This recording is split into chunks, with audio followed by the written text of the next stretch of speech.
Kan ini sudah bukan lagi dugaan. Kamu ngomong saksi kamu palsu nggak? Palsu, Pak. Saya bilang palsu. Kamu bohong di depan penyidik. Bohong saya. Kenapa kamu bohong di depan penyidik? Ya karena saya disuruh, Pak. Disuruh oleh siapa? Disuruh dengan Aib sama Pak Rudiana.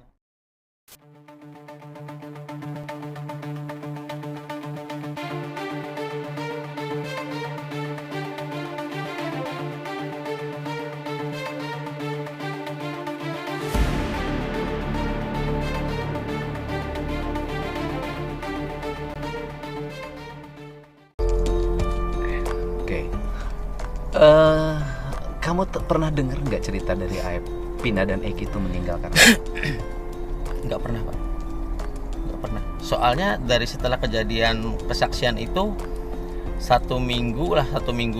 kurang lebih satu minggu saya keluar kerja itu, Pak. Ya kan gini, kan ini yang ditangkap itu kan tuduhan pembunuhan dan pemerkosaan. Berarti Pak Rudiana tahu dong bahwa mereka bukan yang bunuh. Kurang lebih, Pak, mungkin. Mereka tahu dong mereka bukan pemerkosa. Mungkin, Pak. Karena saksinya kan kamu yang bohong. Pertanyaannya adalah, kenapa Pak Rudiana itu menangkap mereka, menuduh dengan pembunuhan dan pemerkosaan, dan mereka, apa salah mereka buat Pak Rudiana? Dan apa manfaat bagi Pak Rudiana mengorbankan orang tidak berdosa, membuat kamu menjadi saksi palsu? Kan ini sudah bukan lagi dugaan. Kamu ngomong saksi kamu palsu nggak? Palsu, Pak. Saya bilang palsu. Kamu bohong di depan penyidik. Bohong saya. Kenapa kamu bohong di depan penyidik? Ya karena saya disuruh, Pak. Disuruh oleh siapa? Disuruh dengan Aib sama Pak Rudiana. Keterangannya.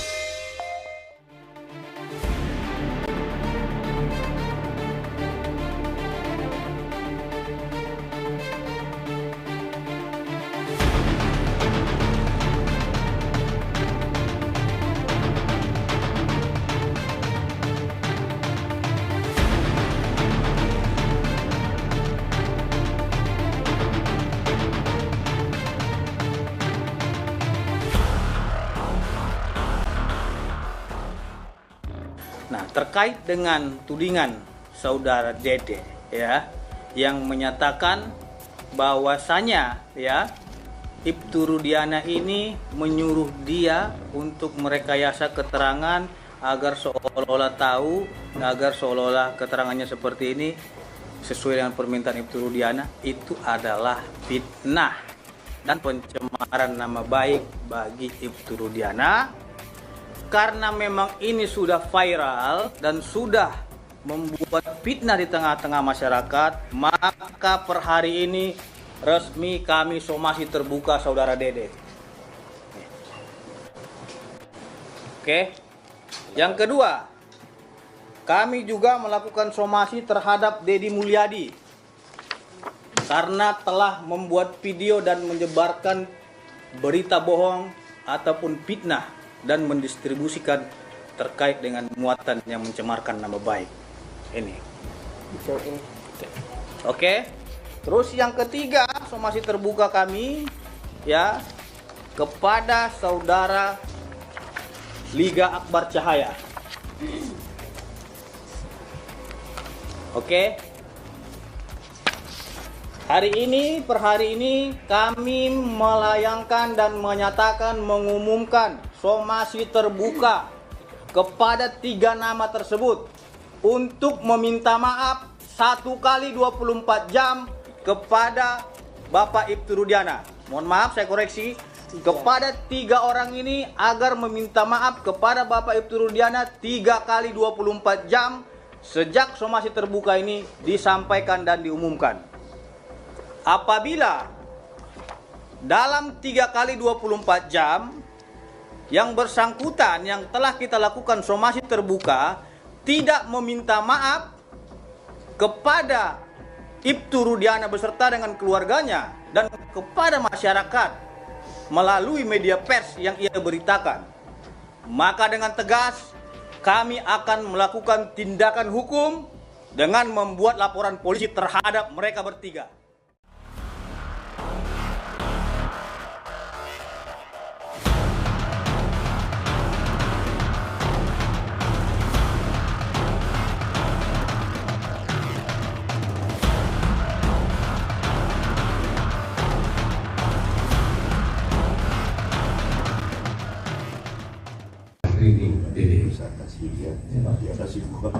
Kenapa kamu tiba-tiba sekarang mau datang ke sini? Karena saya mikir merasa bersalah Pak. Ya selama 8 tahun pun sebenarnya saya mau jujur Pak, mau mengungkap ini sebenarnya Pak. Cuman saya bingung Pak, mau mengungkap ke siapa Pak?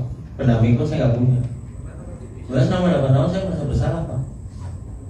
Bayangin Pak, saya hidup enak di sini Pak, bisa kerja, bisa nikah istilahnya Pak, sama anak istri bisa bahagia. Sedangkan dia di penjara seumur hidup Pak. Saya merasa berdosa selama 8 tahun, merasa Pak. Nah, saya putuskan kemarin Pak, seminggu sebelum saya bertemu Kang Deddy, saya putuskan benar-benar Pak. Tekad saya harus pulang, saya harus terima resikonya, apapun resikonya, entah ada hukuman buat saya terima Pak. Siapa yang menghubungi kamu datang ke Pak Deddy? Inisiatif kamu sendiri atau gimana? Inisiatif saya sendiri Pak, tapi rundingan sama keluarga Pak. Teteh dulu. Oh, jadi setelah lihat viral-viral begini, kamu rundingan sama keluarga? Rundingan sama keluarga.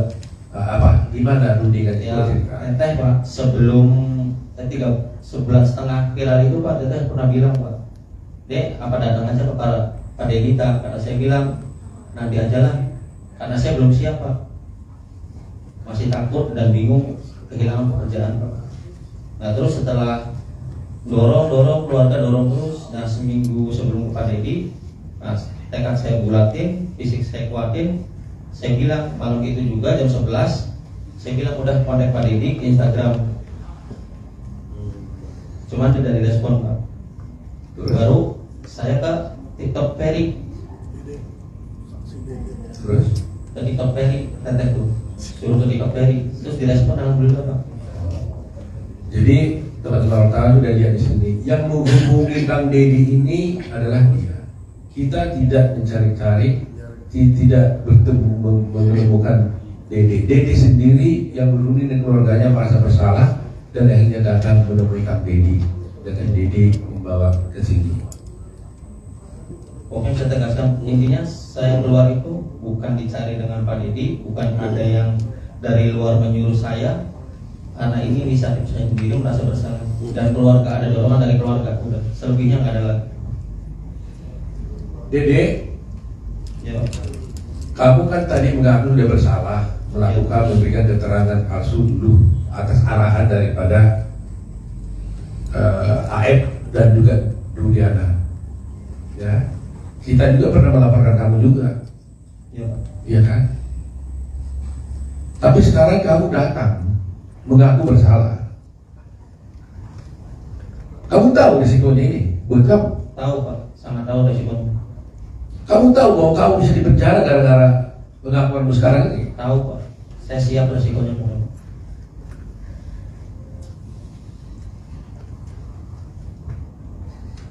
7 orang ini tidak berpenjara gara-gara kamu. Iya Pak. Kamu bersedia nggak masuk penjara supaya 7 orang ini keluar? Sangat bersedia Pak. Yang penting intinya 7 terpidana itu saya mau keluar Pak, bebas seperti kehidupan saya kemarin Pak, karena saya merasa bersalah. Meskipun kamu masuk penjara, Siap Pak, meskipun saya masuk penjara menggantikan 7 terpidana itu saya siap Pak. jadi kau siap 7 orang keluar, kamu masuk penjara Siap, sangat siap Pak. karena kau merasa bahwa mereka masuk penjara gara-gara kamu. Karena saya Pak.